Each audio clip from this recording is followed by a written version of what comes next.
Hello there, my lovelies. Welcome back to my channel, Boomy Reactions. For those of you who are new, my name's Boomy, and thank you for watching. Now today, guys, we have quite a travel video that I'd like to share with you. So today's video has been requested by one of my wonderful patrons. This has been requested by Paul. Thank you so much, my lovely. And Paul says, here's another video if you're planning a road trip in the US. Now, one of the last videos Paul requested, that one related. I think that it was a similar title. I think it was like 10 of the most dangerous roads or 10 roads you don't want to drive on in Arizona. And it was a very misleading title because I don't think the roads were actually dangerous. I think it was actually a bit of advertising for Arizona because all I could see were amazing landscapes, amazing scenery, and these roads didn't really appear dangerous. It was just advertising. It just made me want to come and visit Arizona and take a road trip and head down these roads. So a little bit misleading, I think. But this video is actually about dangerous roads. Right. So let's crack on with the video. I've done an awful lot of talking already. Guys, if you're enjoying these reactions, don't forget to like and subscribe. Thank you so much, my lovelies. If you're interested, I have a Buy Me a Coffee account. That link is over here. And if you would like to help support my channel any further, I have a Patreon account. And if you want to check that out at all, that link is in the description just below there. Right. Really, the 10 really most dangerous road trips in America. Drive at your own risk. Okay. Most American roads are built to forgive you. Wide lanes, clear markings, guardrails on the parts that get serious. But there is another category. Roads where the terrain sets the terms. Oh, when we think of roads in America, or here in the US, here in the UK, we think of American roads as being significantly bigger than our roads here in the UK. So, like the narrator here says, like, are they designed to be a little bit more forgiving, you know, not watching your lane discipline, or maybe kind of straying out if you're not paying attention? Is that right? They're designed to be forgiving. Where a breakdown becomes a survival question. Where cliffs drop without barriers and deserts run 60 miles without a gas station. Ooh, now that one, that we would have no experience of in the UK. There's a gas station, a petrol station, that, as we would say, probably one every, maybe like every 10 miles out of push. And, you know, you can always veer off a motorway and find a smaller gas station. It's not normally an issue. So that one is very foreign to us. Now, those narrow, winding roads that look like they were kind of hugging cliff edges, they just remind me of Welsh roads. They can be narrow and very windy to the point where, you know, overtaking is impossible because you cannot see anything oncoming, or very, very steep turns. Steep isn't really the word, like a kind of dog-leg turn. But yeah, they look like Welsh roads. These are the drives that have come with formal advisories, Department of Transportation closures, and first-hand accounts from people who turned around halfway through. What? Today, we are counting down the 10 most dangerous road trips in America. The drives you take at your own risk, grounded in documented conditions, real road data, and the kind of information that does not always make it into the travel brochure. Do you know, I wonder if is this a thing, guys, for our viewers from the US?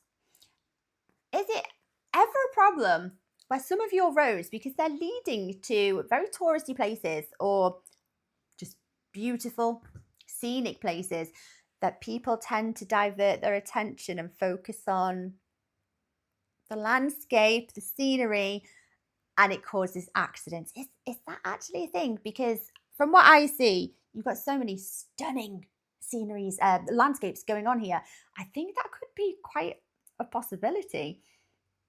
My absolute worst nightmare is a Welsh road that hugs round the mountainside, so they're really narrow anyway. Oh gosh, if you get stuck behind a caravan or a tractor, that's it, you're buggered. But it's the steep incline roads. A long time ago, my first car was a very, very old Corsa, Vauxhall Corsa, and it really struggled to get up quite an incline on a quite steep hill.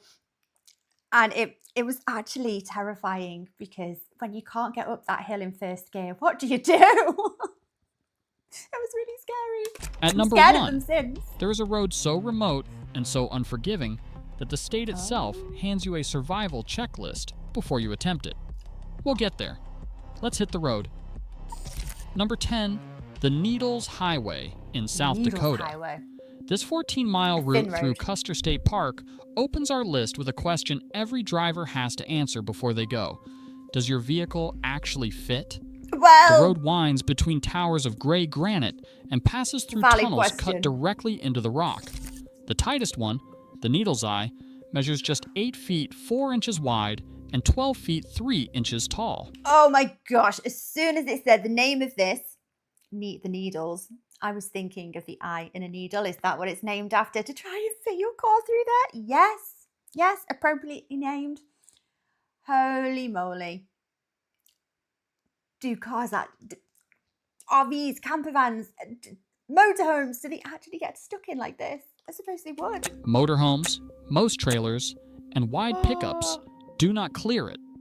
What makes the Needles Highway stand apart is that the narrowness was deliberate.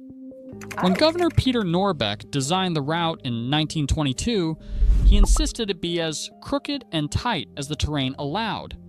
He Why would you wanted want that? drivers physically forced to slow down and think before every turn. I understand the motive. The reality is, while drivers should 100% give this their undivided attention, you're still going to get a number of people that don't listen, don't pay attention, don't read the signs. It's going to happen. And then you've got a problem. That philosophy is carved into the rock, but tight tunnels are manageable. Number 9 packs 318 curves into just 11 miles, and it has the crash record to match. Number 9, the Tail of the Dragon in North Carolina and Tennessee, 11 miles. This stretch of U.S. Route 129 runs from Deals Gap, North Carolina, to the state line. But in those 11 miles, there are 318 curves, about one curve every 58 feet, with a 30 miles per hour speed limit, no intersecting roads, no driveways, and no easy exits. The Dragon draws motorcyclists and driving enthusiasts from across the country, and it punishes the unprepared. Or the poor oncoming people that were just driving normally and then they've come across overtaking and utter stupidity when driving. They're the victims of things like this. Deals Gap, Not everyone there's a will be tree racing. outside the local store where people have been nailing wrecked motorcycle parts since the 1980s. Handlebars, exhaust pipes, helmets. The Tree of Shame is an unofficial monument to what this road does to drivers who underestimate it. Know exactly what you are getting into before you point your car at the Dragon. But if curves are the danger at 9, number 8 shifts this list into a completely different kind of risk. Okay. The kind you cannot steer away from. Number Don't like 8, that. Death Valley Scenic Byway, California. At number 8, the danger isn't curves or cliffs, It's the road heat. surface itself. California State Route 190 runs roughly 80 miles through Death Valley National Park, and this valley holds the documented record for the hottest air temperature ever reliably measured on Earth. Yes, so I'm aware of Death Valley. Is the road actually named Death Valley Highway because it sounds like a road you might want to avoid if possible? But okay, so the temperatures experienced here, does it crack the road surface, making it hazardous? 134 degrees Fahrenheit, recorded at Furnace Creek in 1913. In summer, air temperatures regularly exceed 120 degrees Fahrenheit, and a car left in the sun reaches 200 degrees Fahrenheit inside within minutes. Never leave a child Between in the car. Furnace Creek, Zabriskie Point, and Dante's View, fuel stops sit 60 miles apart. Dante's View. So many hell references. A breakdown in July without water isn't a minor inconvenience. The National Park Service formally discourages visits in summer months and responds to heat-related deaths in this valley every year. Come in November, not July. From a desert that kills without announcing it, number 7 takes us somewhere that doesn't look like a danger zone at all. Oh, so the danger for the last road in Death Valley is getting caught in mid-journey in the environment, in the conditions, the heat. So no impact on the road surface, didn't they say? Okay. Number 7, the Hana Highway, Hawaii. If paradise sounds like the wrong setting for a danger list, the numbers on this road will change that. 64 miles along Maui's northeastern coast. 620 curves, 59 bridges, 46 of them single lane, most of that infrastructure built between 1910 and 1926. The road narrows to car width in sections, bamboo walls pressing in on one side, drop-offs to the Pacific on the other. Flash floods roll off Haleakala's slopes with almost no warning. And here is what the rental brochure leaves out. Major car rental companies in Hawaii have explicit clauses in their contracts prohibiting customers from driving certain sections of the Hana Highway because vehicle damage on this road is well documented. Wow. Check your rental agreement before you leave the lot. Which brings us to number 6. Okay, so another one as well. So the infrastructure, the design of single lane bridges, which I hope these bridges are one way, given that they're single lane. The idea of driving down a road and having bamboo either side of the car, it sounds very scenic. It sounds really nice, pleasant actually. Cars are getting wider though, aren't they? Oh my gosh. And your car rental company, or is it your insurance is more related to the rental company, they actually don't permit you to go down certain sections. That's crazy. Mountain road that required something no modern engineer would be asked to attempt. Okay. Number 6, going to the Sun Road, Montana. 50 miles through Glacier National Park, but 50 miles with a checkpoint that turns vehicles away before they reach the exposed sections. Nothing longer than 21 feet or wider than 8 feet gets past Avalanche Creek. The road climbs to Logan Pass at 6,646 feet, narrowing to just 12 feet on the cliff faces. No center line, sheer drop-offs, waterfalls crossing the pavement directly at the Weeping Wall. Grizzlies cross with no announcement. The road is only open from late June to mid-October, and Logan Pass can close within that window without warning. Here's the construction detail that earns it a spot on this list. If the road closes, might be a really silly question, what's the diversion like? How many miles out of your way will you have to go around or avoid it? Is that an absolute nightmare? Oh my gosh, even animals pose a threat on this road. Oh my gosh, can you imagine? Oh, the guilt if you'd hit a grizzly bear, but also I imagine that would absolutely total your car. When crews built the cliff sections in the early 1930s, workers were lowered on ropes down 3,000-foot cliff faces to hand drill blasting holes into solid rock. The road was carved out of those cliffs from the outside in. The drive at number 1 makes this look accessible. 414 miles of Arctic wilderness, the nearest fuel 240 miles away. We will get there, but number 5 first. It is a road that is famous for a reason it does not advertise. Number 5, Highway 1 through Big Sur, California. This is probably the most photographed stretch of road in America. This is the road I was thinking of, guys, when I asked if it's actually an issue for people diverting their attention and gazing and longingly at these lovely landscapes and sceneries all around them. Or there's a waterfall here, isn't there? And then it takes your eyes off the road. Is that a thing here? And one of the most likely to close without any warning at all. Oh! The coastal section hugs cliffs that drop over 1,000 feet to the Pacific. with 2 narrow lanes and essentially no shoulder on the ocean side. Caltrans has mapped roughly 130 active landslide zones along the Big Sur coastline. Okay. In 2017, That makes the Mud Creek landslide deposited approximately 5 million cubic yards of earth directly onto the highway, extended the California coastline by 13 acres into the Pacific Ocean, and buried 1/3 of a mile of road under 40 feet of debris. Bixby Creek Bridge and McQuay Falls were cut off for 14 months. No alternate route existed. Big Sur was effectively an island. Always check current road conditions before you drive it. Sections have vanished before, and they will again. If a road can literally disappear underfoot, number 4 takes the danger straight upward. No one was on the road when that happened, were they? Number 4, the Beartooth Highway in Montana and Wyoming.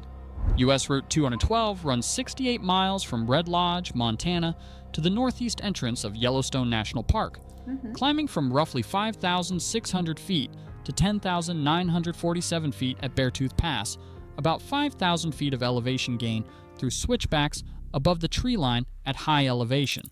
Rock Creek Vista Point sits at 10,504 feet. Twin Lakes lies far below in a glacial bowl. The road is typically open only late May through mid-October. Here is what earns the Beartooth its spot on this list. Go on. Snowstorms have been documented at the summit in every single month of the year, including July and August. The mountain does not track the calendar. Check actual current conditions before you drive, not just the season. If altitude and unpredictable weather are the danger at number 4, number 3 pairs them with something more deliberate. No guardrails by design. Number 3, the $1 Million Highway in Colorado. Okay. 25 miles of U.S. Route 550 between Ouray and Silverton, and those 25 miles earn number 3 because of what is deliberately absent. No guardrails on the sections where the road runs along cliff faces with drops of 500 to 1,000 feet. Red Mountain Pass sits at 11,018 feet. Ouray anchors the north end, sometimes called the Switzerland of America for its mountain setting and natural hot springs. Silverton anchors the south end, one of Colorado's best preserved mining towns. In winter, over 40 avalanche paths cross this corridor, and the Colorado Department of Transportation uses artillery for controlled releases. But the defining detail of this road is the guardrails decision. The Colorado Department of Transportation made an explicit choice not to install them on the most exposed cliff sections, concluding that at those heights, guardrails would not stop a vehicle going over at highway speed. Oh, okay. I understand. Okay, I didn't think there could possibly be a sensible reason for that. Yes, they can. It's quite a daunting reason, isn't it, really? Because what's the point? It wouldn't stop you. I'm assuming there's no pedestrians that would want to walk on here at all. They would just create false confidence. The absence is intentional. As extreme as 25 miles of cliff driving with no guardrail sounds, number 2 strips away something else entirely, the pavement.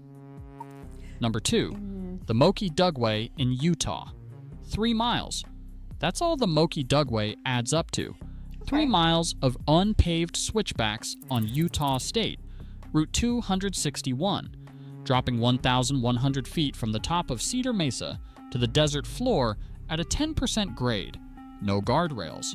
The road is often no wider than a single vehicle on the tightest corners. Utah Department of Transportation signs at the top of the descent explicitly state the road is not recommended for passenger vehicles, and it is not intended for recreational vehicles or trailers. If you meet an oncoming driver on the narrowest switchbacks, one of you has to back up, sometimes for a considerable distance. From the outer edge of those switchbacks, you're looking across the Valley of the Gods toward the distant silhouettes of Monument Valley, with hundreds of feet of open air between your tires and the desert floor below. Lovely view. How high up you might be might make it feel more dangerous than lovely, but a nice view all the same. The views are worth the trip. Yeah. The exposure is completely real. But as extreme as 3 miles of unpaved cliff switchback sounds, the drive at number 1 is 414 miles of gravel through Arctic wilderness, and the Alaska Department of Transportation gives you a survival checklist before you attempt it. Oh my gosh. Number 1, the Dalton Highway, Alaska. Okay. 414 miles of mostly gravel road running from Livengood, north of Fairbanks, to the Arctic Ocean at Prudhoe Bay. And in those 414 miles, there are 3 stops. Coldfoot at mile 175, the only fuel for over 240 miles, the small community of Wiseman, and the oil industry town of Deadhorse at the end of the line. Now, this rings a bell, and it makes perfect sense. So this is considered the most dangerous road because the distance in between fueling stations is vast. So breakdowns are likely. And if it's in the Alaskan wilderness, I imagine you do not want to be broken down on that road. Oh, gosh. The highway crosses the Arctic Circle at mile 115. It climbs through the Brooks Range at Adigum Pass, 4,739 feet.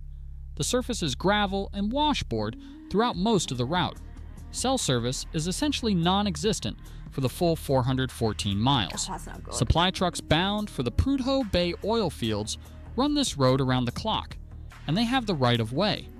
Winter temperatures fall to minus 70 degrees Fahrenheit. The road was built in 1974 to service the Trans-Alaska Pipeline and was completely closed to the public until 1981. Today, the Alaska Department of Transportation Trip Preparation Guide recommends that any driver attempting the Dalton carry at minimum 2 spare tires, a satellite communicator, 5 gallons of extra fuel, and several days worth of food and water. Because out here, a breakdown does not mean waiting an hour for roadside assistance. It means waiting for a truck that might not come until tomorrow. No other public road in America requires this of you. That is why the Dalton Highway is number 1. And that wraps up our countdown of the 10 most dangerous road trips in America. From an 8-foot tunnel carved into South Dakota granite, to 318 curves in the Appalachians, to a 414-mile gravel road running to the Arctic Ocean, these drives cover every kind of risk this landscape can produce. Some of them are terrifying for a mile or two. Some are terrifying for hours. And every single one of them has been driven safely by people who showed up prepared, who knew the road, knew the season, and knew exactly how far they were from help if something went wrong. That is the difference between a story you tell for years and a situation you cannot get out of. If you found this useful, smash that like button and subscribe to our channel so you do not miss our next one. Drop a comment below. Which of these are you brave enough to drive? Until next time, stay prepared, and we will see you on the road. Prepared. See you on the road as long as you're prepared. I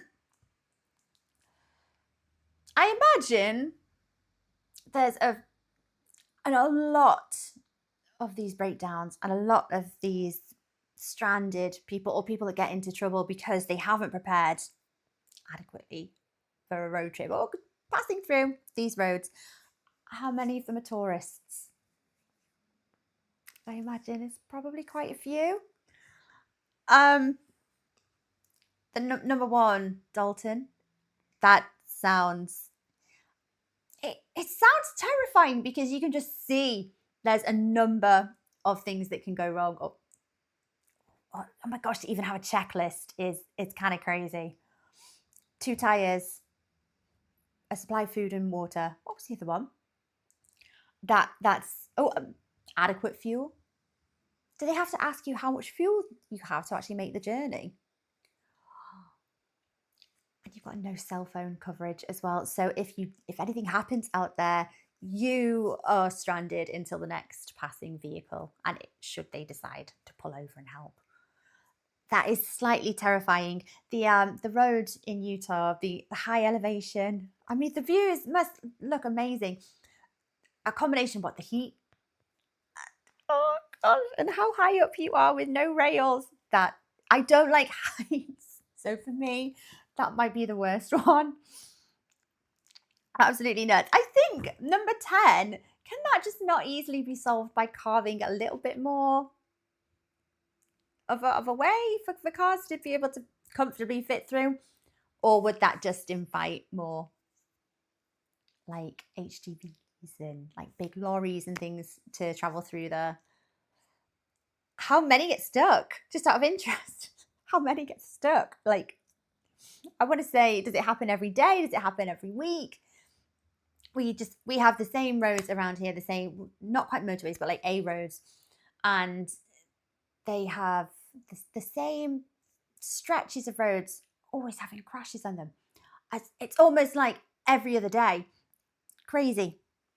A very interesting video. That, I think that one takes place from the previous video, which was very misleading about the dangerous roads there, Paul. This is actual dangerous roads. Have any of you driven them? Are they as dangerous as they say in this video? Let me know. Take care of yourselves, my lovelies. Thank you for watching along with me, and I'll see you next time. Bye-bye.